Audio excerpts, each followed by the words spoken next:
Sarah, seorang perempuan sederhana dari desa kecil di Jawa Tengah, menjadi tenaga kerja wanita TKW dan dikirim ke Afrika untuk membantu perekonomian keluarganya.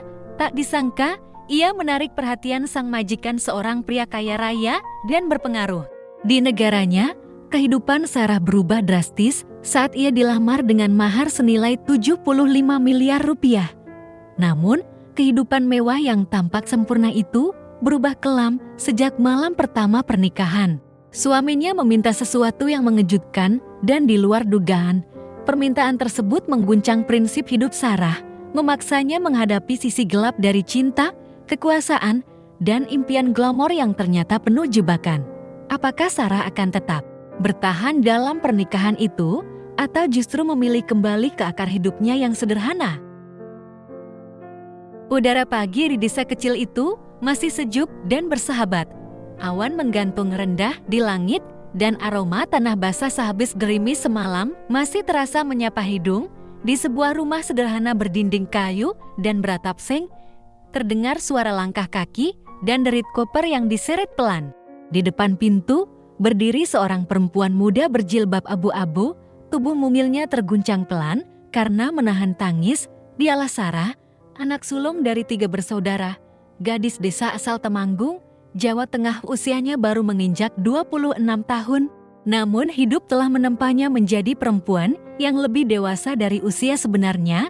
Sejak ayahnya jatuh sakit 2 tahun lalu dan ibunya hanya bisa membantu dengan berdagang kecil-kecilan di pasar, Sarah memutuskan untuk menjadi TKW tenaga kerja wanita demi menyambung hidup keluarga mereka. "Aku cuma sebentar, Bung, kalau sudah cukup uang, aku pulang. Aku janji," ucap Sarah sambil memeluk ibunya erat. Ibunya tak bisa menahan air mata. "Jaga diri, Nak, jangan percaya sama siapapun. Kamu perempuan sendiri di negeri orang. Hati-hati," yang Sarah mengangguk. Ia menoleh pada adik-adiknya yang masih duduk bersila di lantai, menatapnya dengan wajah sendu. Ia tahu, sejak kepergian ayah mereka ke alam lain, ialah tulang punggung keluarga. Dan kini, ia benar-benar harus melangkah jauh, sangat jauh demi mereka. Perjalanan itu panjang, dari Temanggung ke Semarang, lalu terbang ke Jakarta untuk karantina dan pelatihan. Sarah belajar cara merawat rumah, memasak, bahkan memahami bahasa asing dasar. Tapi pelajaran paling berat baginya bukan teori atau praktik, melainkan perasaan rindu dan ketakutan yang diam-diam menghantui. 2 bulan pelatihan akhirnya berlalu, dan nama Sarah muncul dalam daftar keberangkatan ke Afrika Selatan. "Negara itu jauh banget ya, Mbak?" gumam salah satu temannya di penampungan. Iya," jawab Sarah pelan, "tapi mungkin rezekiku ada di sana." Sarah tak tahu banyak tentang negara tujuan itu. Hanya dari internet, ia melihat foto-foto kota besar, orang-orang berkulit gelap yang menari dengan pakaian warna-warni, dan rumah-rumah modern yang seperti istana. Ada rasa takut, tapi juga rasa penasaran. Apa yang menunggunya di sana? Tiba di Afrika, pesawat mendarat di Bandara Internasional Johannesburg saat matahari hampir tenggelam. Sarah menggenggam tas kecilnya erat-erat, matanya bergerak cepat memindai sekeliling. Segalanya terasa asing, bahasanya, aromanya, bahkan cara orang berjalan. Di luar bandara, seseorang menjemputnya. Seorang pria besar berjas hitam dengan papan bertuliskan namanya, Sarah Amfor Emir, IOS Residency. Mobil hitam mengantarnya melewati jalanan kota yang padat namun rapi. Gedung pencakar langit berdiri megah di kiri kanan jalan. Tapi yang membuat Sarah terdiam adalah saat mobil itu berbelok memasuki area perumahan elit. "Ini beneran rumah majikanku," pikir Sarah dalam hati. Mobil berhenti di depan rumah bak istana. Pilar-pilar putih menjulang tinggi, taman yang tertata rapi, dan pintu gerbang otomatis yang terbuka dengan sensor. Ini jauh lebih mewah dari bayangannya. Jauh dari kampung tempat ia dulu biasa menyapu halaman pakai sapu lidi. Pintu rumah terbuka, dan seorang pria berusia sekitar 40-an, tinggi besar, berkulit gelap dengan mata tajam dan senyum hangat, melangkah keluar. Ia memakai kemeja putih bersih dan celana bahan. Tampangnya lebih mirip pebisnis kelas atas ketimbang pemilik rumah biasa. Selamat datang di rumah saya. Saya Ayu, ucapnya dalam bahasa Inggris dengan aksen lokal yang kental. Kamu pasti Sarah. Sarah mengangguk pelan, menunduk sopan. Yes, Sir Am. Don't tell Mesir. Just ayo, katanya sambil tersenyum. Hari-hari pertama Sarah di rumah majikan baru sangat berbeda. Ia tak perlu bangun jam 4 pagi untuk memasak. Ia hanya diberi tugas ringan, merapikan ruangan pribadi, membantu koki, dan sesekali menemani majikannya membaca koran atau mendengar musik. Bahkan, ia diberi kamar sendiri dengan kasur empuk, kamar mandi dalam, dan pendingin ruangan. Namun, justru kenyamanan itu yang membuat Sarah gelisah. Ia mulai bertanya-tanya dalam hati, kenapa aku diperlakukan sebaik ini? Kenapa majikanku memperhatikan hal-hal kecil seperti, apakah aku sudah makan? Atau, apakah aku kedinginan? Malam-malamnya dipenuhi pikiran yang berputar. Ia mulai menulis di buku kecilnya. Tuhan, aku datang ke sini untuk bekerja. Tapi aku seperti dibuai mimpi. Aku takut kalau ini hanya tenang sebelum badai. Dan ternyata, firasat Sarah tak sepenuhnya salah. Hari-hari Sarah di rumah majikan barunya terasa seperti berada di dunia lain, bukan hanya karena ia berada di benua yang asing, tetapi karena suasananya benar-benar di luar dugaan. Rumah itu terlalu mewah, terlalu hening, terlalu tertib untuk ukuran rumah seseorang yang katanya tinggal sendirian. Mimer, Aya tinggal seorang diri di rumah besar itu. Ia tidak punya istri, tidak punya anak. Hanya ada beberapa pegawai rumah tangga, seorang koki perempuan asal Kenya, sopir pribadi, dan satu petugas keamanan yang berjaga di pos dekat gerbang. Semuanya tampak menghormati Sarah sejak hari pertama. Seakan mereka tahu, ia bukan sekadar pembantu biasa. Setiap pagi, Sarah bangun pukul 6, bukan karena disuruh, tapi karena tubuhnya sudah terbiasa bangun pagi sejak di kampung. Ia membantu menyiapkan sarapan bersama koki, lalu merapikan ruang kerja Mr. Ayub. Sore hari, ia biasanya duduk di taman kecil dekat kolam ikan sambil membaca buku-buku ringan dari perpustakaan pribadi di rumah itu. Namun yang membuat Sarah mulai merasa tidak biasa adalah perhatian sang majikan. Mr. Ayo, meski sibuk dengan pekerjaannya sebagai pengusaha properti besar di Afrika Selatan, hampir selalu menyempatkan waktu untuk menyapa Sarah. Awalnya hanya basa-basi, "Sarah, bagaimana tidurmu semalam? Apakah kamu suka makanannya? Kamu kangen keluarga di Indonesia?" Tapi lama-lama, pertanyaannya menjadi lebih dalam. Seperti saat suatu sore, ketika Sarah sedang menyiram tanaman, dan Mr. Ayo tiba-tiba muncul dari belakang. "Aku pernah ke Indonesia sekali," katanya dalam bahasa Inggris. "Bali, tempatnya indah. Tapi aku lebih tertarik pada orang-orangnya." Sarah menoleh, agak canggung. "Orang Indonesia ramah-ramah, Tuan. Please, don't tell me Tuan," katanya sambil tersenyum. "Panggil saja Ayu, seperti teman-temanmu." Memanggilku, Sarah hanya mengangguk dan melanjutkan menyiram bunga. Hari demi hari, Sarah mulai sadar kalau rumah itu seperti dunia kosong yang terlalu besar untuk satu orang. Ia pernah melihat Mr. Ayo termenung di balkon saat malam, menatap langit tanpa berkata apa-apa. Kadang ia seperti pria paling kuat di dunia. Di lain waktu, ia tampak seperti pria paling kesepian yang pernah Sarah lihat. Suatu malam, saat Sarah sedang menyusun buku-buku di ruang baca, Mr. Ayo masuk dengan membawa 2 cangkir teh. "Kamu suka teh manis?" tanyanya. Sarah ragu menjawab, "Suka, tapi saya bisa buat sendiri, Tuan." Maksud saya." Ayo, ia tertawa kecil dan menyerahkan cangkir itu. Mereka duduk berseberangan, dan percakapan mengalir begitu saja. Dari cerita tentang masa kecil Sarah di desa, tentang keluarganya yang sederhana, tentang ladang dan sungai tempat ia sering main kecil-kecil, hingga kisah hidup Mr. Ayo yang ternyata tak kalah menarik. "Aku dibesarkan oleh nenek. Orang tuaku sibuk berbisnis sampai lupa punya anak," katanya sambil menatap kosong ke jendela. "Jadi, kamu pulang kampung ke nenekmu waktu liburan? Tanya Sarah. Tidak, nenekku yang membesarkanku. Aku tinggal bersamanya sampai beliau meninggal saat aku 15 tahun. Sarah terdiam. Ia bisa merasakan luka yang dalam dari suara itu. Sejak saat itu, ia tak bisa lagi memandang Mr. Ayo sebagai sosok majikan saja. Ada bagian dari pria itu yang terluka seperti dirinya. Dan entah mengapa rasa iba itu perlahan berubah menjadi sesuatu yang hangat. Namun gosip mulai beredar di antara para pegawai rumah. Koki perempuan yang biasa memanggil Sarah dengan sapaan akrab pernah berkata sambil tersenyum menggoda. Hati-hati, Sarah, kalau bos sudah mulai bawa teh ke kamar, itu bukan sekadar minum teh. Sarah hanya tertawa gugup meski dadanya sedikit berdegup.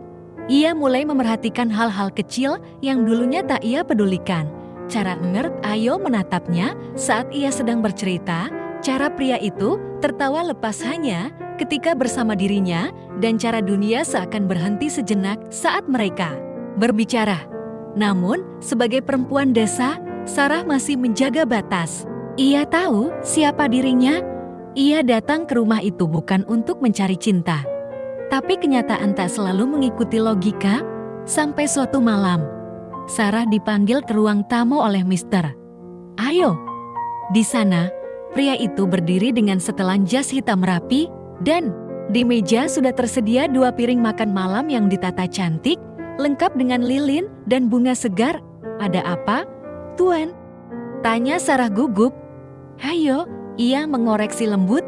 Malam ini, aku ingin makan malam bersamamu. Bukan sebagai majikan dan pekerja, tapi sebagai 2 orang yang sedang saling mengenal. Degna, Sarah terpaku di tempat. Ada sesuatu dalam nada suara itu tulus, tenang, namun dalam. Matanya bertemu mata pria itu. Dalam sekejap, dunia terasa hening. Dan di dalam hatinya, Sarah tahu hidupnya akan berubah. Tapi ia belum tahu seberapa besar perubahan itu nanti. Sarah duduk di depan meja makan yang dihias bunga segar dan lilin-lilin kecil. Jantungnya berdetak tak karuan. Ini bukan makan malam biasa, dan bukan pula suasana yang lazim bagi seorang pembantu rumah tangga.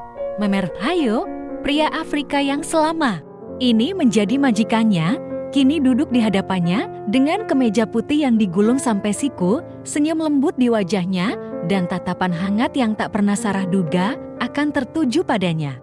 Aku tahu ini mungkin terasa aneh bagimu, kata Ayo dengan tenang, tapi aku ingin mengenalmu lebih dekat. Sarah, bukan karena kamu bekerja di rumah ini, tapi karena kamu berbeda.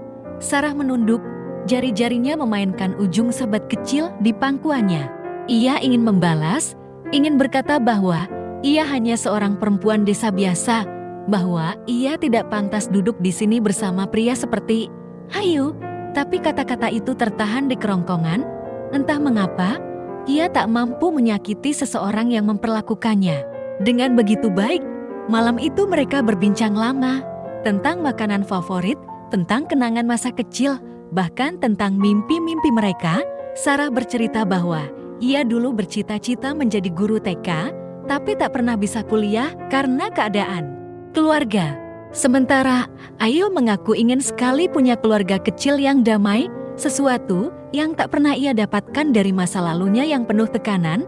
Hari demi hari, perhatian itu semakin nyata. Sarah tak lagi diperlakukan sebagai pembantu rumah tangga. Ia kini lebih mirip asisten pribadi, bahkan kadang seperti teman dekat.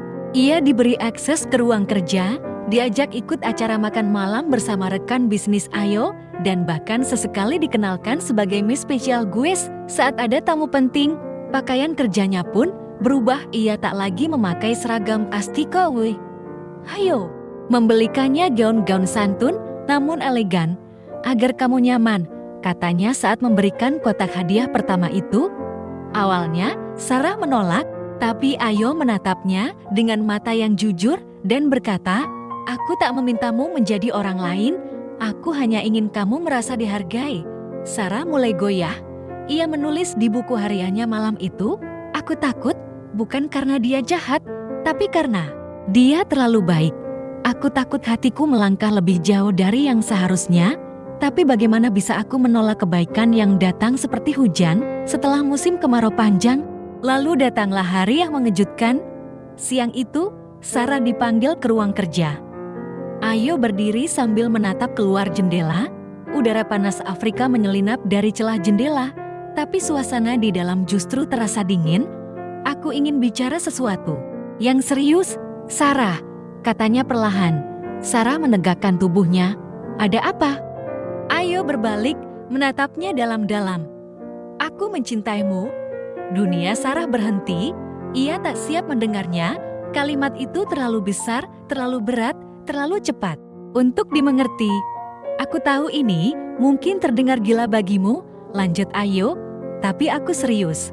Aku ingin menikah denganmu, bukan karena kasihan, bukan karena kamu berbeda, tapi karena kamu membuatku merasa pulang, dan aku belum pernah merasakan itu sebelumnya. Air mata menetes di pipi Sarah. Ia menunduk, tangan gemetar. Kenapa aku? Gumamnya nyaris tak terdengar. Karena kamu tak pernah melihatku sebagai pria kaya. Kamu melihatku sebagai manusia. Dan aku butuh itu. Geger pun terjadi, pegawai rumah bergosip. Beberapa mencibir, beberapa heran. Tapi tak satu pun berani terang-terangan menentang keputusan Ayo. Ia terlalu berpengaruh. Dia adalah pria yang dikenal baik dan adil. Tapi bagi Sarah, tekanan itu nyata. Dia mulai menerima pesan dari orang-orang tak dikenal, termasuk dari wanita-wanita yang pernah dekat dengan Ayo. Ada yang mengingatkan, ada yang mengancam. Namun, yang paling membuat Sarah bimbang bukanlah omongan orang, tapi pertanyaan yang muncul dari lubuk hatinya sendiri. Apakah aku mencintainya? Atau aku hanya tersentuh oleh kebaikannya? Dan ketika Ayo mengutarakan rencananya untuk melamar secara resmi di hadapan publik dengan mahar yang nilainya mengejutkan Sarah, benar-benar terpukul. 75 miliar rupiah. Angka itu membuat kepalanya pening, bukan karena tergoda, tapi karena itu begitu besar, terlalu besar untuk seseorang seperti dirinya. Ia tak tahu apakah itu tanda cinta atau beban baru yang akan sulit ia tanggung. Malam itu, Sarah kembali membuka buku hariannya. Tangannya gemetar saat menulis, jika ini benar cinta, kenapa aku merasa semakin terjepit? Jika ini benar bahagia, kenapa aku malah merasa sendirian di tengah gemerlap? Dan dalam diamnya, ia tahu keputusan yang akan ia ambil akan mengubah seluruh jalan hidupnya.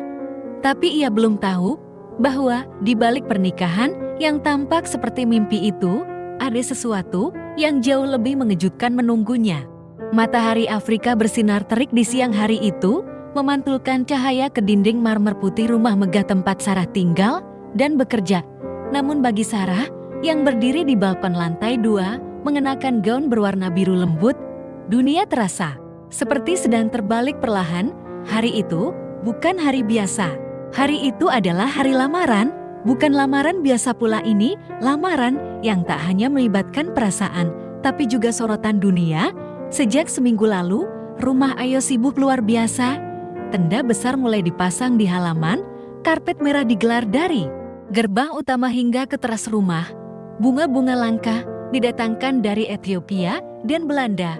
Kru media lokal dan internasional telah tiba, lengkap dengan kamera dan mikrofon. Koki Hotel Bintang 5 disewa khusus untuk menyajikan makanan. Sarah menatap bayangannya di kaca. Perempuan yang ia lihat nyaris tak ia kenali. Rambutnya ditata indah oleh penata gaya profesional. Gaunnya elegan. Perhiasan yang menggantung di leher dan telinganya bernilai lebih dari yang pernah ia bayangkan. Tapi di balik riasan wajah itu, Sarah tahu hatinya masih berkecamuk. Pagi tadi, Ayo memintanya bersiap. Hari ini akan menjadi hari besar untuk kita, katanya dengan senyum lebar. Sarah hanya mengangguk. Ia masih belum bisa memproses segalanya.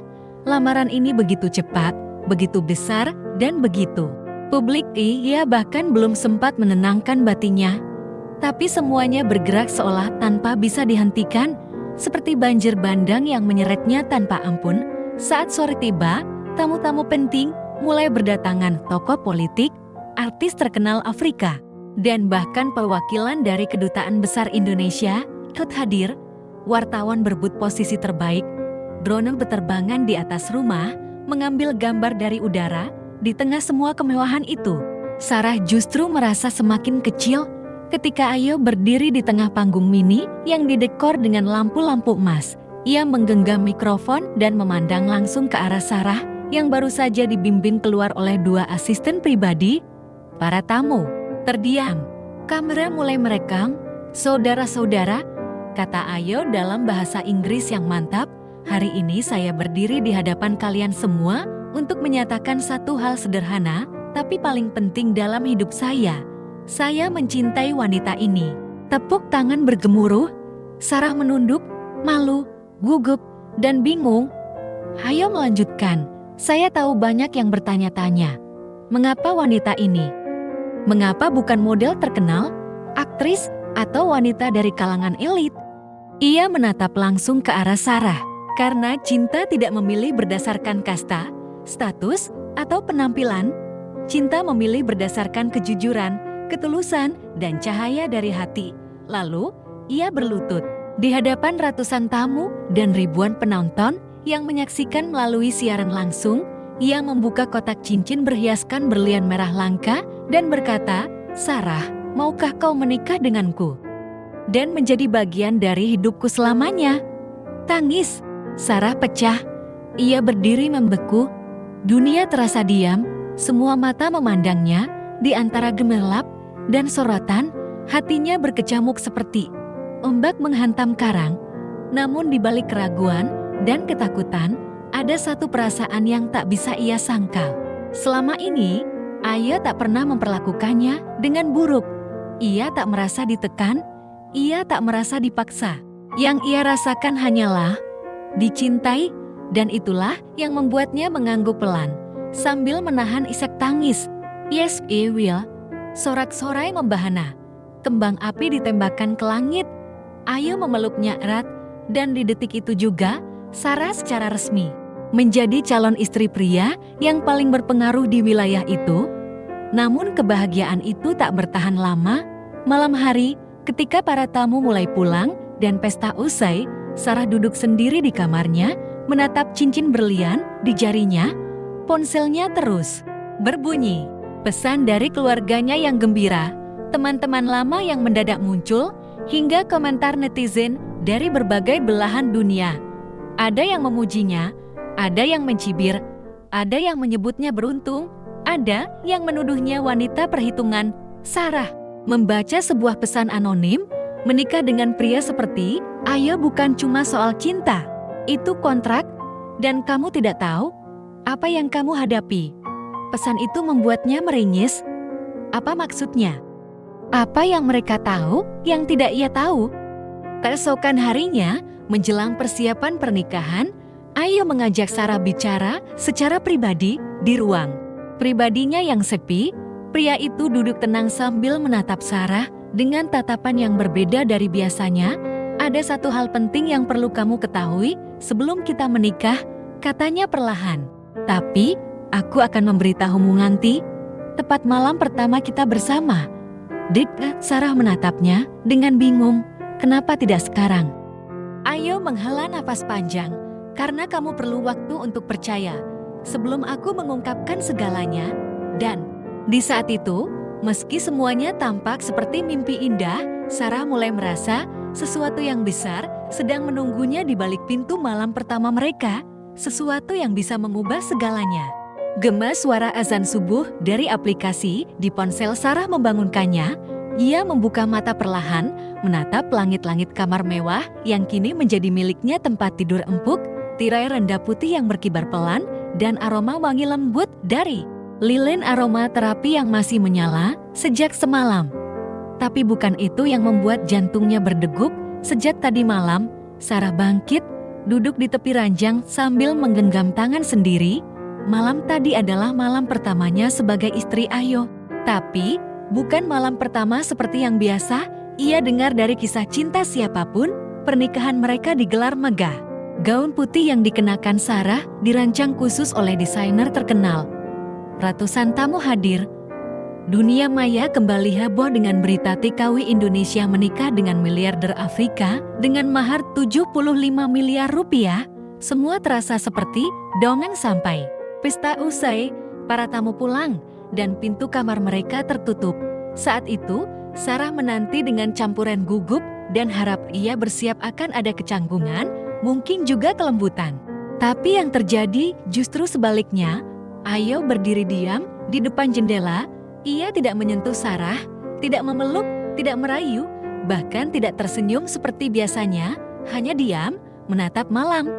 Sarah, katanya akhirnya, pelan, aku akan mengatakan hal yang selama ini aku simpan, sesuai janjiku. Sarah mengangguk, meski hatinya mulai tidak tenang. Aku menikah denganmu bukan hanya karena cinta, tapi juga karena kebutuhan ada bagian dari hidupku yang tidak bisa aku tunjukkan kepada siapapun, bahkan kepada dunia. Ia berbalik, menatap. Sarah, mata itu tampak berat. Aku ingin kamu menandatangani sebuah perjanjian. Bukan kontrak harta, bukan perjanjian cerai. Tapi tentang peranku. Tentang aku yang sesungguhnya. Sarah mengerutkan kening, maksudnya. Ayo membuka laci di meja dekat tempat tidur dan menyerahkan map hitam berisi beberapa lembar dokumen. Sarah membacanya perlahan dan jantungnya seakan berhenti. Isi perjanjian itu bukan sesuatu yang ia bayangkan. Sarah diminta untuk menjadi istri simbolik. Ia diminta untuk tidak mencampuri urusan pribadi Ayo di luar rumah, tidak menanyakan aktivitas malam, tidak bertanya jika Ayo menginap di tempat lain, bahkan diminta untuk hadir di acara-acara publik sebagai pasangan sempurna tanpa pertanyaan atau protes. Apa maksud semua ini? Tanya Sarah, suaranya mulai bergetar. Ayo menarik napas panjang, karena hidupku bukan hidup biasa. Di dunia tempatku berada, citra keluarga sempurna sangat penting. Aku menyukai perempuan, Sarah, tapi bukan seperti biasanya. Aku juga punya sisi lain yang tidak bisa aku jelaskan dengan mudah. Dan pernikahan ini, kita adalah bagian dari rencana besar untuk mempertahankan reputasiku. Sarah menatapnya dengan mata berkaca-kaca. Jadi aku ini apa? Boneka? Pak, jangan. Jangan katakan begitu. Ayo menggeleng cepat. Aku tetap mencintaimu. Tapi aku butuh kamu mengerti. Dunia tempatku berdiri ini keras orang seperti aku tidak bisa menikah hanya karena cinta. Aku butuh perlindungan dari opini dunia. Sarah terdiam. Lama air matanya mengalir tanpa suara. Ia merasa tertampar. Bukan karena jumlah mahar yang begitu besar. Bukan karena pesta pernikahan yang megah. Tapi karena ia seorang perempuan yang hanya ingin hidup tenang dan mencinta dengan tulus. Kini diminta menjadi bagian dari dunia yang penuh topeng dan manipulasi. Ia membuka suara. Perlahan, aku datang dari desa. Ayo, kamu miskin, tapi aku punya harga diri. Aku bukan orang yang bisa dibeli untuk diam dan berpura-pura. Ayo mendekat, duduk di sampingnya. Sarah, aku tidak ingin kehilanganmu. Tapi aku juga tidak bisa mengubah siapa aku sepenuhnya. Jadi kenapa menikahiku? Karena kamu membuatku merasa tenang, tapi aku juga tahu kamu terlalu baik untuk hanya jadi pelengkap. Malam itu, mereka tidak tidur bersama. Sarah memisahkan diri di kamar tamu. Ia memandangi cincin di jarinya. Ia merasa hampa, ditinggalkan, dan dikhianati oleh mimpi yang ia bangun sendiri. Ia tidak tahu harus merasa apa, marah, sedih, atau kecewa. Ia hanya menulis di buku hariannya, aku pikir aku menikah karena cinta, tapi ternyata aku dijadikan tamang. Apakah ini harga dari kemewahan yang mereka sebut kebahagiaan? Pagi harinya, Ayo tak ada di rumah. Sopir bilang, ia pergi sejak fajar. Sarah menatap bangku makan yang kosong. Ia memutuskan untuk tak berbicara dengan siapapun. Hari itu, ia hanya ingin berpikir tentang siapa dirinya, tentang masa depan yang sekarang terasa buram. Dan di dalam kamar, map hitam itu masih tergeletak, tak tersentuh, belum ditandatangani.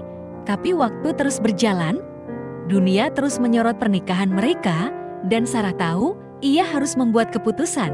Bertahan dalam dunia penuh rahasia ini atau meninggalkan semuanya. Hari-hari setelah malam pertama itu terasa seperti badai sunyi bagi Sarah. Pagi tetap datang, matahari tetap bersinar, tapi hatinya serasa hidup di dalam kabut tebal. Rumah yang dulu terasa hangat dan penuh senyum, kini berubah menjadi istana. Sunyi yang menggema oleh pertanyaan-pertanyaan tak terjawab. Ayo pria yang dulu mengisi hari-harinya dengan perhatian dan tawa kini seperti bayangan yang hanya muncul sekilas lalu menghilang tanpa jejak. Sarah belum menandatangani perjanjian itu. Map hitam berisi dokumen aneh itu masih tergeletak di laci kecil di samping tempat tidurnya. Kadang ia membacanya lagi dan lagi, berharap menemukan alasan logis di balik semuanya. Tapi setiap kali membaca, ia hanya merasa seperti dibeli dengan harga yang sangat tinggi untuk menjalani peran palsu dalam sandiwara besar. Hingga suatu malam, Sarah memberanikan diri membuka pintu yang tak pernah ia lewati, ruang pribadi. Ayo, kamar kerja ayo, terkunci. Tapi ia tahu ada satu kunci cadangan di rak bawah dekat dapur. Ia tak bermaksud mengkhianati, tapi ia tak bisa lagi hidup dalam teka-teki. Saat pintu terbuka, aroma tembakau dan parfum maskulin langsung menyergap hidungnya. Di dalam, ruangan itu penuh dengan tumpukan dokumen, piala, sertifikat, dan foto-foto Ayo dengan para pejabat penting. Namun yang menarik perhatian Sarah adalah lemari kaca di pojok ruangan. Di dalamnya tersusun rapi foto-foto perempuan. Sarah merinding. Ia mendekat, memperhatikan satu persatu bingkai itu. Ada sekitar 7 perempuan berbeda, semuanya cantik, berbeda bangsa, dan semuanya memegang tangan Ayo dalam pose yang mirip, seperti pasangan yang bahagia. Namun tak ada satupun yang dikenalnya. Ia menemukan beberapa nama, Clarissa Spanyol, Fatima Maroko, Linda Inggris, dan satu yang paling membuatnya tercekat, Indah Ramadhani Indonesia. Nama yang tak asing. Sarah mencari di lemari meja, menemukan setumpuk dokumen dan kliping berita lama. Indah Ramadhani, seorang mantan TKW Indonesia, dikabarkan menikah dengan Ayo 5 tahun lalu. Pernikahan mereka sempat menjadi viral. Mahar waktu itu sebesar 20 miliar rupiah. Tapi beberapa bulan kemudian, Indah hilang dari publik dan tak pernah disebut lagi. Tak ada berita tentang perceraian. Tak ada kabar tentang keberadaannya. Sarah menelan ludah. Tangannya bergetar saat membaca salah satu catatan pribadi Ayo. Indah pergi karena tak sanggup hidup dalam sistem. Tapi dia pernah menjadi topeng terbaik. Sayang, dia terlalu jujur untuk dunia ini. Jantung Sarah berdebar. Ia mulai menyadari sesuatu yang jauh lebih besar. Ia bukan istri pertama. Ia bukan pula yang pertama diberi mahar besar dan dikurung dalam citra keluarga sempurna. Ia hanyalah satu dari sekian figur yang digunakan Ayo untuk menjaga sesuatu. Sesuatu yang masih belum ia pahami sepenuhnya. Keesokan paginya, Ayo pulang. Sarah menunggunya di ruang makan dengan map hitam di atas meja. Jelaskan semuanya, katanya dengan suara dingin. Bukan tentang kontrak, tapi tentang perempuan-perempuan sebelum aku tentang Indah. Ayo berdiri mematung. Untuk pertama kalinya, ia tak terlihat tenang. Ia menatap Sarah lama sebelum duduk dan menghela napas panjang. Aku tak akan berbohong lagi, katanya. Indah adalah salah satu wanita yang paling aku cintai.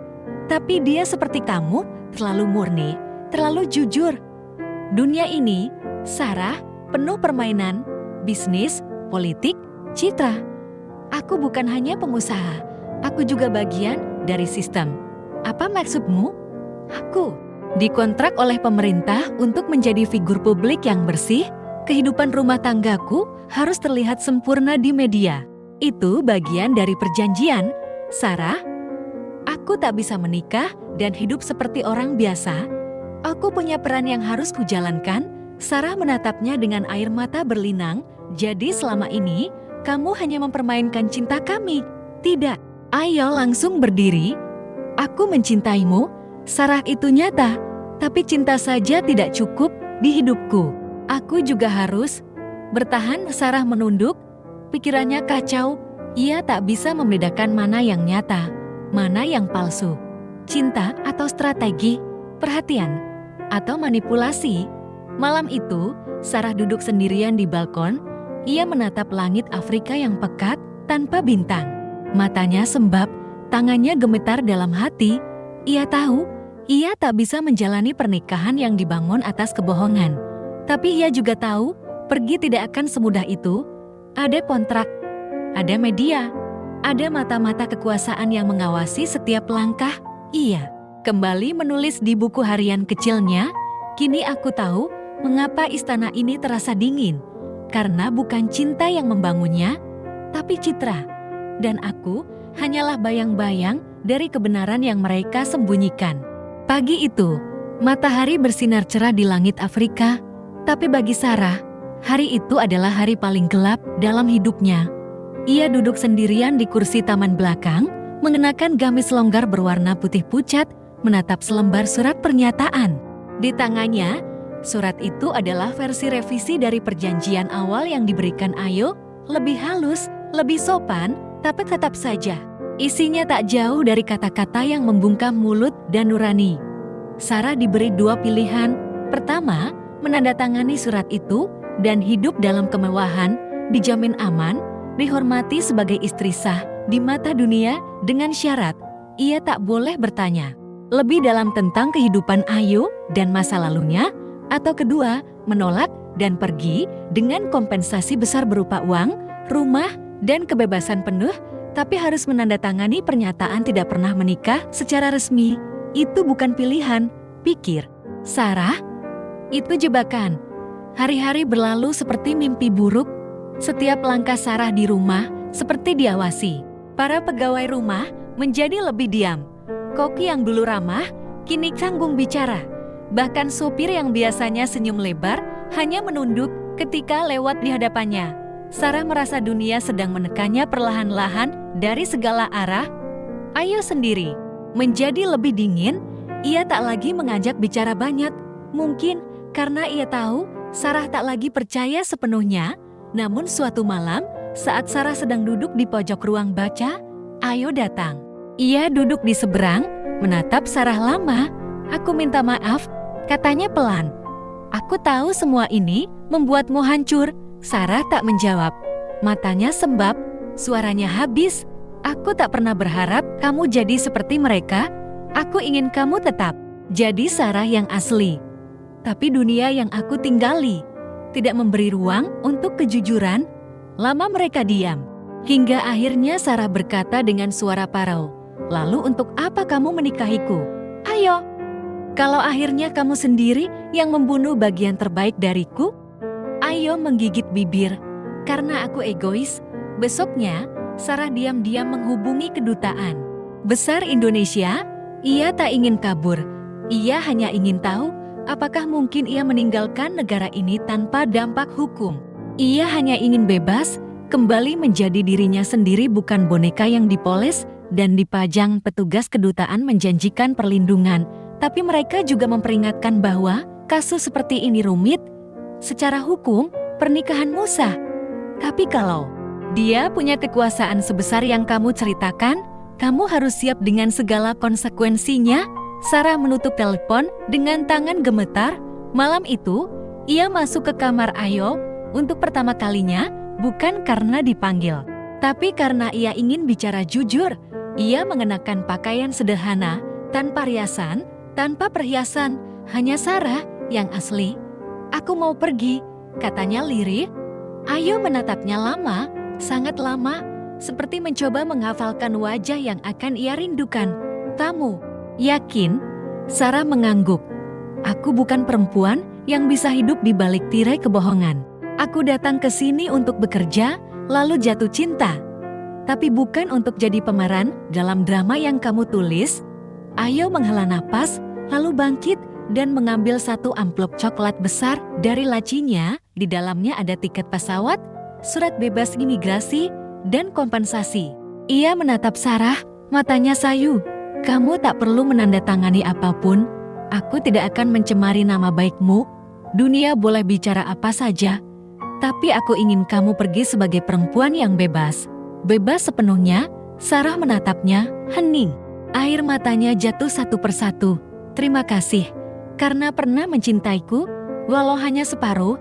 Ayo mengangguk, dan maaf, karena hanya bisa mencintaimu dengan separuh yang tersisa. Pagi itu, Sarah pergi. Ia membawa satu koper kecil, tak ada media yang tahu, tak ada upacara perpisahan.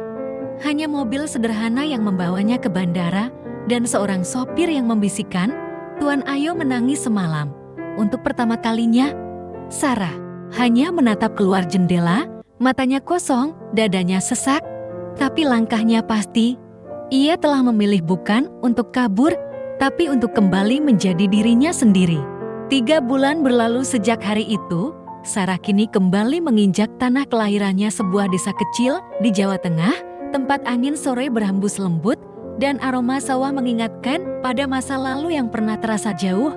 Ia berdiri di depan rumah kayu sederhana milik orang tuanya dengan langkah pelan dan mata berkaca-kaca.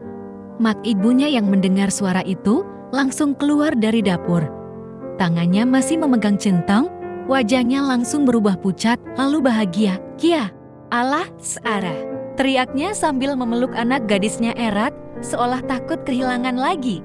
Tangis pun pecah bukan karena duka, tapi karena rasa pulang yang begitu hangat setelah petualangan panjang yang menguji cinta, harga diri, dan keteguhan hati di kampung. Kabar kepulangan Sarah menjadi sorotan. Semua orang tahu dia pernah menikah dengan pria kaya Afrika. Mereka melihat berita viral itu di televisi dan media sosial, tapi tak ada yang tahu alasan kepulangannya. Mereka hanya berbisik-bisik, katanya suaminya punya dunia gelap, katanya Sarah kabur, katanya, dan katanya. Namun Sarah memilih diam. Ia tidak mau membenarkan atau membantah. Ia hanya ingin hidup tenang, sederhana, seperti dulu sebelum. Mimpi-mimpi besar membawanya terlalu jauh dari tanah sendiri. Beberapa minggu kemudian, Sarah mulai mengajar anak-anak kecil mengaji dan membaca di serambi rumah. Banyak anak tetangga yang datang, karena selain sabar, Sarah juga selalu membawa cerita-cerita dari luar negeri yang membuat anak-anak itu terkesima. Tentang salju, tentang jerapah, tentang kereta bawah tanah, tentang kota dengan gedung menjulang ke langit. Tapi Sarah tak pernah menceritakan kisah tentang Ayo, bukan karena marah atau benci. Justru karena ia telah memaafkan, dan kisah itu kini tinggal dalam lembar tertutup hatinya. Satu hari, sebuah surat datang dari Afrika, bukan dari kantor atau pengacara, tapi dari Ayo, langsung dalam tulisan tangan. "Sarah, aku harap kamu bahagia di rumahmu. Aku membayangkan kamu duduk di bawah pohon jambu, mengajar anak-anak desa yang tertawa riang. Aku ingin kamu tahu, aku tak pernah benar-benar bisa melupakanmu. Setelah kamu pergi, aku berhenti memainkan peran yang kupaksakan pada diriku. Aku mundur dari posisi publikku dan mulai membangun rumah singgah untuk perempuan-perempuan dari luar negeri yang menjadi korban pernikahan palsu seperti dulu kita. Itu mungkin bentuk kecil dari penebusanku. Tapi itu kulakukan karena kamu telah membuka mataku tentang arti cinta, tentang kejujuran. Jika suatu hari kamu memaafkan dan ingin berbicara lagi, aku akan selalu ada di alamat ini." Sarah menatap surat itu lama. Air matanya menetes perlahan, namun bibirnya tersenyum kecil. Ia tidak tahu apakah takdir akan mempertemukan mereka kembali. Tapi untuk kali ini, ia memilih berjalan ke depan sendirian, bukan dalam kesedihan, melainkan dalam kemenangan. Beberapa bulan kemudian, nama Sarah mulai dikenal sebagai penggerak pendidikan anak-anak desa. Ia mulai mendirikan rumah baca kecil. Dari sisa uang yang dulu diberikan Ayo sebagai hadiah perpisahan, bukan sebagai warisan kemewahan, tapi sebagai alat untuk mengubah kehidupan. Ia bahkan diundang oleh sebuah organisasi pendidikan perempuan untuk berbicara di Jakarta tentang keberanian meninggalkan sesuatu yang besar demi sesuatu yang lebih bermakna.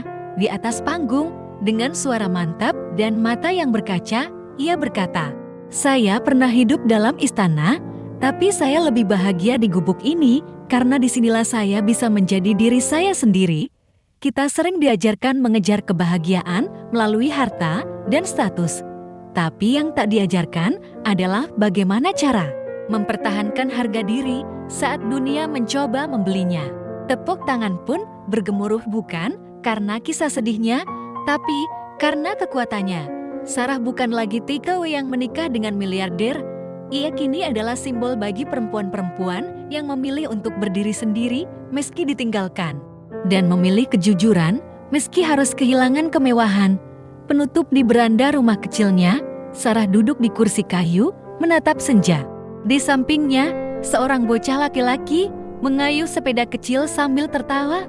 Tak jauh dari sana, suara azan maghrib mulai berkumandang. Hidup mungkin tak selalu berjalan seperti impian masa kecil. Tapi kadang, justru saat kita berani melepaskan, kita menemukan versi terbaik dari diri sendiri.